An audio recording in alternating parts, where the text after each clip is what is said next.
Hello students, in last lecture we discussed about solubility of gas in liquid solution by Henry's law.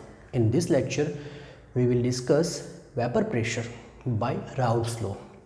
तो पहले vapour pressure क्या है वो समझेंगे, बाद में राउल्ट्स लॉ क्या होता है वो जानेंगे। चलो वेपर प्रेशर क्या होता है। सपोज कोई वॉलेटाइल लिक्विड है, वॉलेटाइल लिक्विड को अगर रूम टेम्परेचर पे या तो कोई भी कांस्टेंट टेम्परेचर पे रखा जाए तो क्या होगा, यहाँ पे जो लिक्विड पार्टिकल होते हैं वो हीट को एब्जॉर्ब करके वो सरफेस छोड़ के वेपर बनते जाएंगे। ठीक है, तो यहाँ पे वेपर बनेगा, लेकिन हमारा जो कंटेनर है वो तो क्लोज्ड कंटेनर है। तो क्या होगा, अब ये वेपर फिर से लिक्विड में भी आती जाएगी। तो स्टार्टिंग में क्या होता है, रेट ऑफ वेपराइजेशन, मतलब कि rate of liquid to vapour ज़्यादा होगा, लेकिन वेपर टू लिक्विड कंडेंसेशन का रेट कम होगा। ऐसे करते करते एक टाइम ऐसा आएगा कि वेपराइजेशन का रेट और कंडेंसेशन का रेट सेम होता जाएगा। ये कंडीशन को हम बोलते हैं इक्विलिब्रियम। तो एट इक्विलिब्रियम ये जो भी वेपर बने वो वेपर ये लिक्विड के सरफेस पे कुछ ना कुछ प्रेशर क्रिएट करेंगे। ये जो भी लिक्विड वेपर के पार्टिकल्स है वो लिक्विड के सरफेस पे, लिक्विड फेस के सरफेस पे कुछ ना कुछ प्रेशर क्रिएट करेंगे। ये प्रेशर को ही बोलते हैं वेपर प्रेशर। तो सिंपल डेफिनेशन है, वेपर प्रेशर वर्ड तब यूज़ होगा जब कंडीशन सिस्टम इक्विलिब्रियम में हो। ठीक है, तो लिखेंगे at equilibrium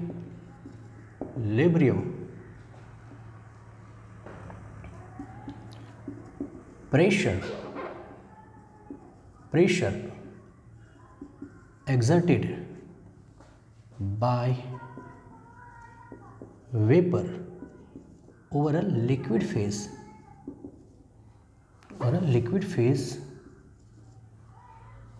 is called vapor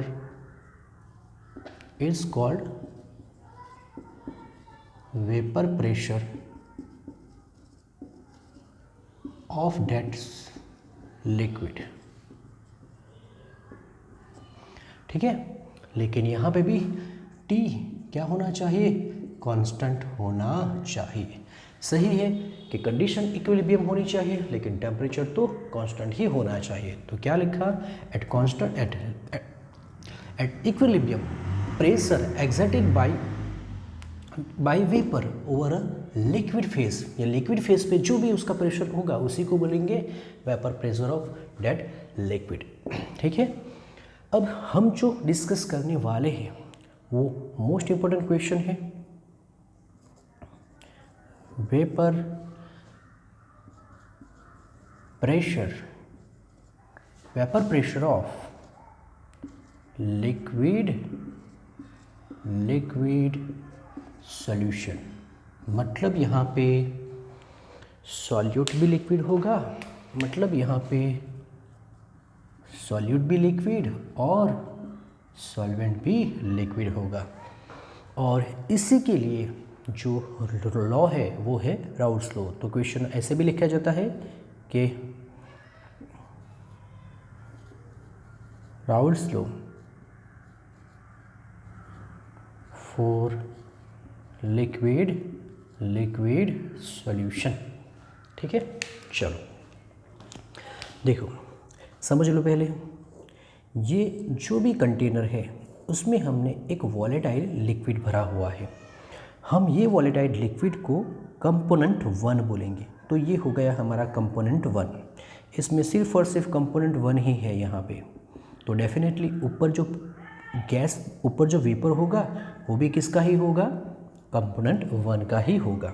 ठीक है, यहाँ पे हमने एक और कंपार्टमेंट ले लिया और उसमें हमने एक दूसरा कंपोनेंट ले लिया। सपोज ये कंपोनेंट को हम कंपोनेंट 2 बोलेंगे। तो ऊपर जो भी उसका वेपर होगा वो भी सिर्फ और सिर्फ किसका ही होगा, कंपोनेंट 2 का ही होगा। तो यहाँ पे जो भी कंपोनेंट 1 का प्रेशर है प्योर फॉर्म में, कंपोनेंट 1 ही है मतलब प्योर फॉर्म में, उसको हम P01 कहेंगे, और यहाँ पे जिसका जो भी प्रेशर है उसको हम P02 कहेंगे। तो P01 क्या हो गया, vapour pressure of component 1 in pure state, and P02 क्या हो गया, vapour pressure of component 2 in pure state. अब क्या करेंगे, दोनों को एक सेम कंटेनर में मिक्स कर देंगे, दोनों लिक्विड को मिक्स कर देंगे। चलो, अगर दोनों लिक्विड मिक्स करके हमने जो बाइनरी सॉल्यूशन बनाया, बाइनरी सॉल्यूशन क्या होता था, जिसमें दो ही कंपोनेंट हो, तो इसमें दोनों लिक्विड होंगे। अगर सॉल्यूशन में दोनों लिक्विड है तो ऊपर जो वेपर बनेगी वो वेपर भी दोनों लिक्विड की होगी। सपोज़ ये हमारी कंपोनेंट 1 की है और ये जो मैंने स्मॉल डॉट बनाए, सपोज़ ये कंपोनेंट 2 की है। तो यहाँ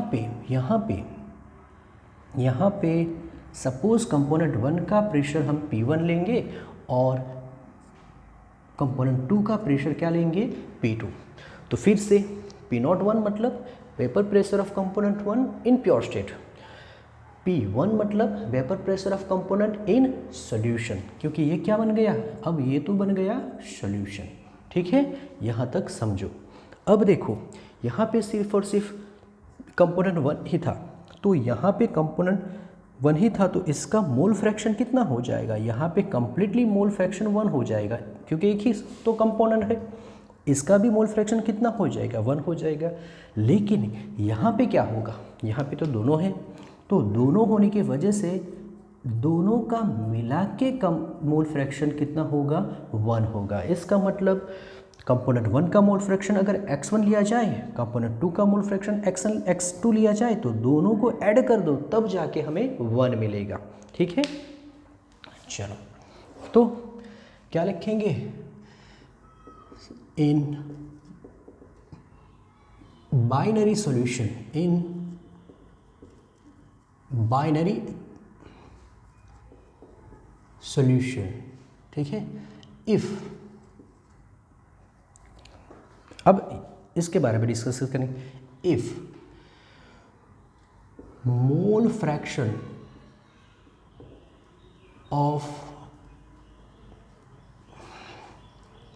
component 1 is x1 और vapor pressure of component 1 is P1 and vapor pressure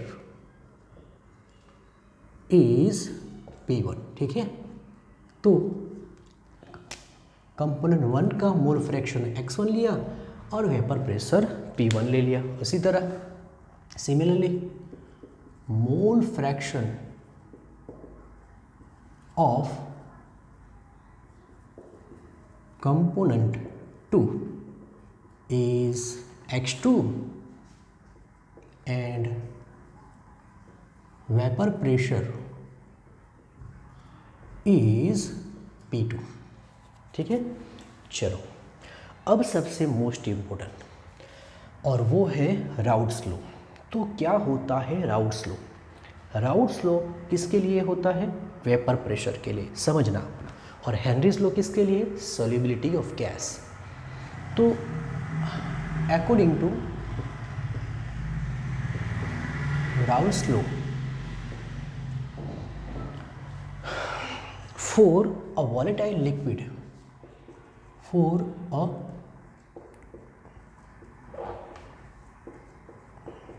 volatile liquid,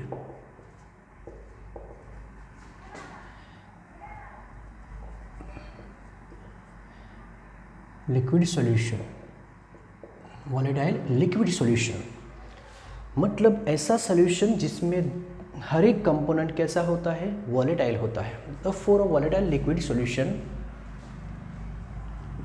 mole fraction of any component, mole fraction of component is directly proportional to, directly proportional to, या तो एक काम करते हैं, क्या लिखेंगे, vapour pressure of component, solution vapour pressure of component is directly proportional to its mole fraction present in solution. इसका मतलब क्या होता है, फिर से, for volatile liquid solution vapour pressure of any component, कोई भी component, vapour pressure of component is directly proportional to its mole fraction. तो समझो यहाँ पे हमारे पास दो कंपोनेंट है, ठीक है, कंपोनेंट 1 एंड कंपोनेंट 2। कंपोनेंट 1 का वेपर प्रेशर हमने लिया है P1, वहाँ पे लिखा है, और मोल फ्रैक्शन कितना है x1। तो इस लॉ के हिसाब से P1 is directly proportional to क्या हो जाएगा, x1, and P2 is directly proportional to क्या हो जाएगा, x2। प्रोपोर्शनलिटी कांस्टेंट अगर निकाले तो हम यहाँ पे कांस्टेंट रखना पड़ेगा, और वो रखेंगे P01, ठीक है। तो ये एक इक्वेशन हो गया, जबकि यहाँ पे P2 is equal to P0 to x2 हो जाएगा, ये भी इक्वेशन नंबर 2। फिर से क्या होता है, देखो, P1 is the vapour pressure of component 1 in solution. तो P10 एंड P02 क्या है, नॉट मतलब प्योर स्टेट में, तो लिखेंगे are the vapour pressure of component 1 and 2 respectively, ठीक है। चलो, अब सबसे मोस्ट इम्पोर्टेंट, ये जो सॉल्यूशन है उसका टोटल वेपर प्रेशर कितना होगा, P टोटल कितना होगा। तो आपने पढ़ा था कहाँ पे, 11th में, डाल्टन वेपर प्रेशर लॉ, और वो क्या था कि कंटेनर का जितना भी प्रेशर होता है वो हर एक कंपोनेंट के सम जितना होता है। तो अकॉर्डिंग टू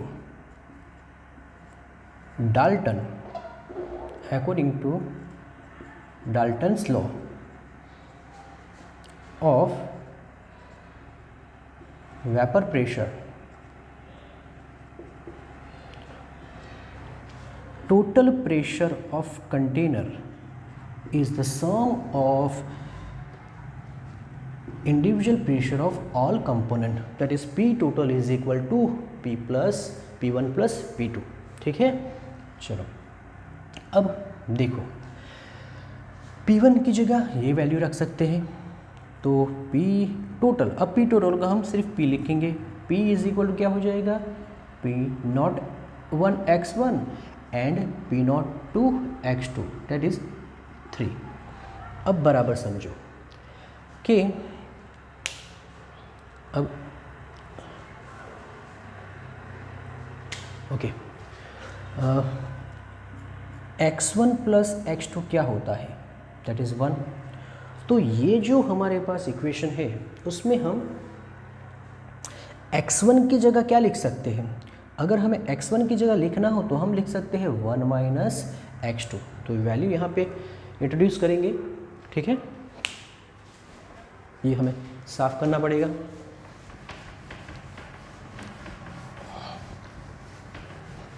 चलो, तो क्या हो जाएगा, P is equal to P01, x1 की जगह क्या लिखना है, 1 माइनस x2, और ये हो गया P02 x2, P01 minus P01 x2 plus x2। चलो, इसमें से, हाँ, इसमें से कॉमन क्या निकलेगा, x2। तो देखो, P01 मैंने x2 कॉमन निकाल दिया, जो पॉजिटिव साइड है वाला टर्म है उसको पहले लिखा, तो यहाँ पे रह जाएगा P2, जो नेगेटिव वाला है उसको बाद में लिखा, तो माइनस P10।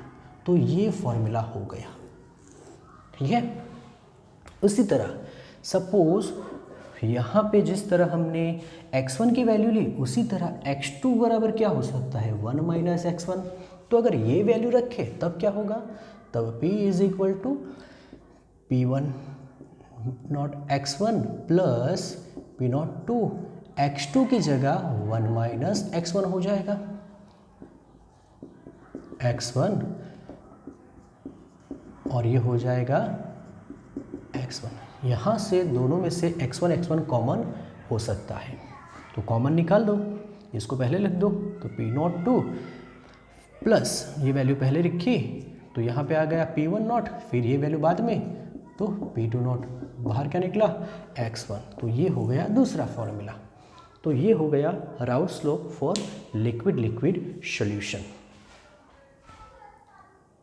अब जो टॉपिक है वो ये आगे की राउट्स लॉ की थ्योरी पे से ही है कि कंक्लूजन फ्रॉम राउट्स लॉ।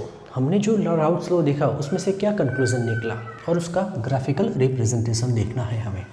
चलो कौन से फॉर्मूलाज हमने देखे थे अभी, तो P total is equal to P1 plus P2, फिर क्या लिखा था P1 की जगह P naught 1 x1 plus P naught 2 x2।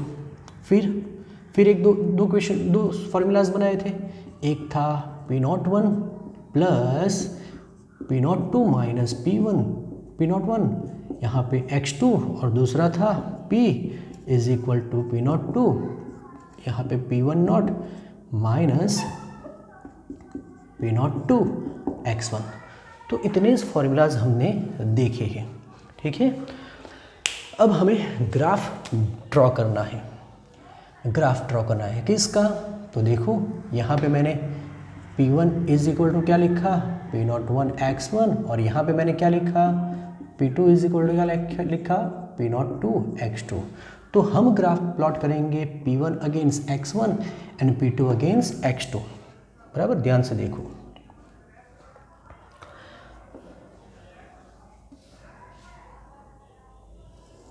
सबसे most important topic of this chapter,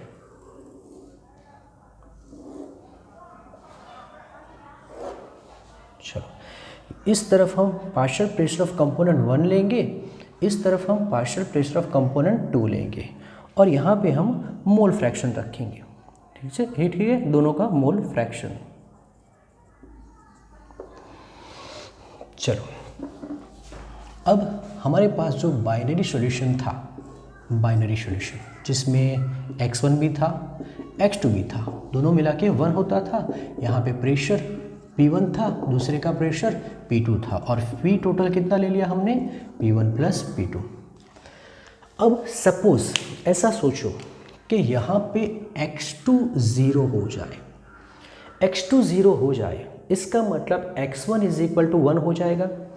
तो यहाँ पे x1 इज इक्वल टू 1 और x2 इज इक्वल टू 0 रखेंगे। सोचो अगर x2 इसका मतलब कंपोनेंट 2 गायब ही हो जाए तो यहाँ पे जो भी वेपर प्रेशर होगा उसमें P2 का तो कोई भी कंट्रीब्यूशन नहीं होगा, सिर्फ और सिर्फ किसका होगा 1 का ही होगा, और ये तो प्योर स्टेट में हो जाएगा। इसका मतलब ये ठीक है नहीं, क्यों प्योर स्टेट में हो गया ना, तो वो कितना होगा। तो सपोज जब x1 इज इक्वल टू 1 हो तो हम सोचे कि वो यहाँ पे है, यहाँ तक है, ये हो गया हमारा P नॉट 1 जितना, ठीक है। अब धीरे धीरे x2 ऐड करते जाएंगे, कंपोनेंट 2 ऐड करते जाएंगे, तो इसका मोल फ्रैक्शन इंक्रीज होगा, जबकि इसका मोल फ्रैक्शन क्या होगा डिक्रीज होगा। अभी हमने देखा कि pressure is directly proportional to its mole fraction, तो जैसे जैसे कंपोनेंट 1 का मोल फ्रैक्शन डिक्रीज होगा उसका पार्शियल प्रेशर भी डिक्रीज होगा। तो ये पार्शियल प्रेशर अब धीरे धीरे डिक्रीज होना चालू हो जाएगा। क्यों? क्योंकि इस तरफ जाने से मोल फ्रैक्शन क्या हो रहे हैं डिक्रीज हो रहे। हम यहाँ पे x1 इज इक्वल टू 0 कर देंगे। चलो तो मोल फ्रैक्शन डिक्रीज होते होते होते यहाँ तक क्या हो जाएगा मोल फ्रैक्शन 0, यानी प्रेशर भी कितना हो गया 0। लेकिन जब x1 डिक्रीज होते होते होते 0 हो गया तो कौन 1 बन जाएगा, तो x2 इज इक्वल टू 1 बन जाएगा। इसका मतलब सॉल्यूशन में सिर्फ और सिर्फ क्या रहेगा x2 ही रहेगा। तब उसका प्रेशर तो P1 तो रहेगा ही नहीं, सिर्फ और सिर्फ क्या रहेगा, P2 रहेगा और वो प्योर स्टेट में रहेगा। सपोज वो यहाँ तक आता है, ये हो गया P02। बात समझ में आई? तो क्या होगा यह, अब ये हो गया हमारा कौन सा formula, P1 is equal to P01 x1 के लिए, कि जैसे जैसे मोल फ्रैक्शन डिक्रीज हुए प्रेशर भी क्या हो गया, डिक्रीज हो गया। ये हमने किसके लिए लिखा, कंपोनेंट 1 के लिए। अब कंपोनेंट 2 की बारी, यहाँ पे कंपोनेंट 2 का मोल फ्रैक्शन 0, मतलब प्रेशर उसका है ही नहीं। लेकिन जैसे जैसे प्रेशर बढ़ा उसका प्रेशर भी, जैसे जैसे मोल फ्रैक्शन बढ़ा प्रेशर भी क्या होता जाएगा, इंक्रीज होता जाएगा। और ये प्रेशर कहाँ तक इंक्रीज होगा, जब तक कि उसका मोल फ्रैक्शन, यहाँ पे ले लेते हैं, जब तक कि उसका मोल फ्रैक्शन कितना हो जाए, 1 हो जाए, तब तक इंक्रीज होता रहेगा। और ये हो जाएगा प्योर स्टेट में मिलने वाला प्रेशर। ठीक है, तो ये फॉर्मूला किसका बनेगा, P2 is equal to P02 x2 according to Raoult's law. ठीक है, अब क्वेश्चन ये है कि सॉल्यूशन में अगर दोनों प्रेजेंट हैं तो दोनों का प्रेशर होगा, तब सॉल्यूशन का टोटल प्रेशर तो कितना होता है, P1 प्लस P2, और वो कहाँ पे मिलेगा, तो एक्चुअली वो मिलेगा, ये दोनों पॉइंट को हम अगर एक लीनियर स्ट्रेट लाइन से कनेक्ट कर दे तो ये जो भी लाइन है वो आपको देगा total vapour pressure of solution, जो कि कितना होता है, P1 प्लस P2 यानी कि P1 naught x1 plus P02 x2। ठीक है, तो ये लाइन पे आपको प्रेशर मिलता जाएगा। अगर एक तो यहाँ पे देख लो हमने क्या लिखा है, हमने क्या बताया है कि P1 x1 जो कंपोनेंट है वो लेस वॉलेटाइल है, मतलब उसका प्रेशर कम रखा, x2 कंपोनेंट है वो मोर वॉलेटाइल है, तो इसका प्रेशर हमने ज़्यादा लिखा। तो यहाँ पे हमने पहले ही बता दिया कि P2 is more than P1। तो जैसे जैसे P2, जैसे जैसे कंपोनेंट 2 बढ़ता जाएगा ग्राफ इस डायरेक्शन में पड़ेगा, तो इसका मतलब vapour pressure of solution increase होगा। लेकिन जैसे जैसे कंपोनेंट 1 बढ़ता जाएगा उसकी वैल्यू बढ़ती जाएगी, ग्राफ इस डायरेक्शन में एडजस्ट होता जाएगा, मतलब कि वेपर प्रेशर कम होता जाएगा। अब हमें कंक्लूज़न निकालना है। फर्स्ट कंक्लूज़न तो ये है कि स्ट्रेट लाइन मिलती है, चाहे आप x1 चेंज करो चाहे आप x2 चेंज करो। इसका मतलब ये हो गया कि vapour pressure of solution is linear function of any one of the component. कोई भी कंपोनेंट के मोल फ्रैक्शन के साथ वो लीनियर फंक्शन में है, देख ही सकते हैं। तो फर्स्ट कंक्लूजन क्या होगा, फर्स्ट कंक्लूजन है the total vapour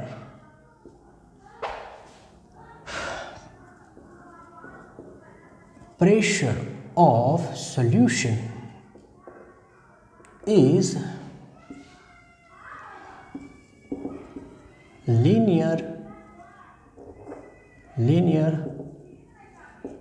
function of mole fraction of any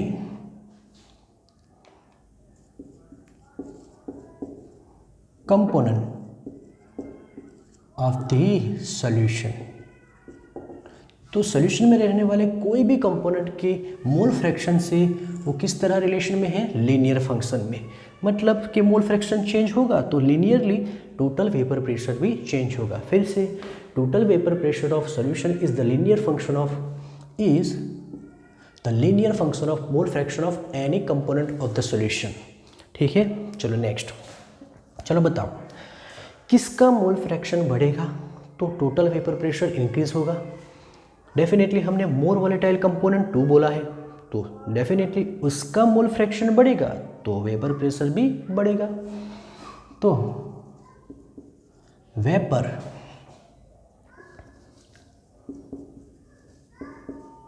vapour pressure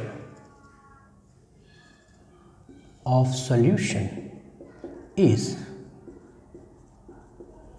increases with increase in mole fraction of component 1, mole fraction of component 2, which is more volatile। ठीक है, उसी तरह next क्या लिखेंगे, vapour pressure of solution is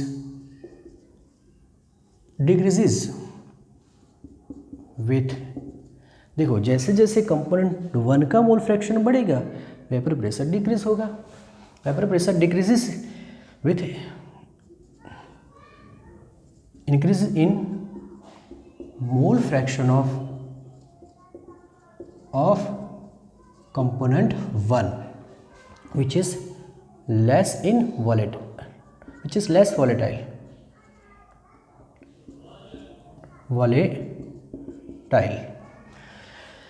fourth conclusion क्या निकलेगा, solution कहीं भी तो कितना भी मोल फ्रैक्शन हो, सॉल्यूशन का मैक्सिमम वेपर प्रेशर कितना होगा, P02 जैसा जितना, और मिनिमम वेपर प्रेशर कितना होगा, P01 जैसा। Maximum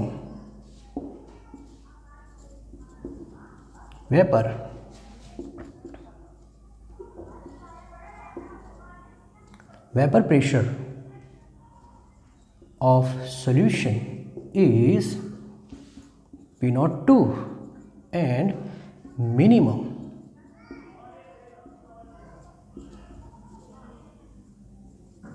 vapor pressure of solution is P01। तो ये इतना कंक्लूजन होता है। ठीक है, ओके। अब सबसे मोस्ट इम्पोर्टेंट पॉइंट होता है, देखो ये हमारा सॉल्यूशन था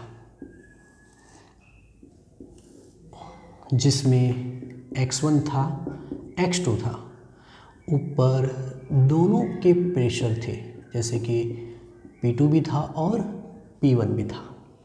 अब थोड़ा ध्यान से समझो, what is x1 and what is x2। आप बोलोगे सर मोल फ्रैक्शन, लेकिन कौन से फेज में, तो x1 and x2 are the mole fraction of component 1 and 2 in liquid phase. ये हमारा लिक्विड फेज है, ठीक है। तो लिक्विड फेज में mole fraction x1 and x2 है, तो इसी तरह वेपर फेज में भी तो उसके कुछ ना कुछ कंपोजिशन होगा। तो suppose y1 and y2 is the mole fraction of components 1 and 2 in a vapor phase। तो यहाँ पे हम कंपोजिशन इन वेपर फेज की बात कर रहे हैं, ठीक है। If y1 and y2 are the mole fraction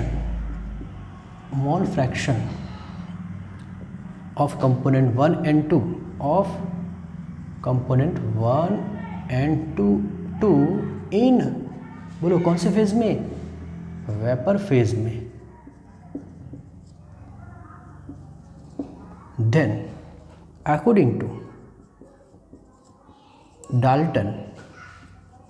Dalton's law P1 कितना होता है, तो P1 is equal to y1 into P total. उसी तरह P2 कितना होगा, P2 is equal to y2 into P total. तो सबसे मोस्ट इम्पोर्टेंट ये कंपोजिशन कहाँ पे, वेपर फेज में। जबकि वो फॉर्मूला कौन सा फॉर्मूला था, P1 is equal to x1 P01, वो कहाँ पे, तो x1 और y1 में क्या डिफरेंस है, x1 is mole fraction in liquid phase, जबकि y1 क्या होता है, mole fraction in gaseous phase या तो वेपर फेज होता है, ठीक है। तो ये थ्योरी यहाँ पे ख़त्म होती है।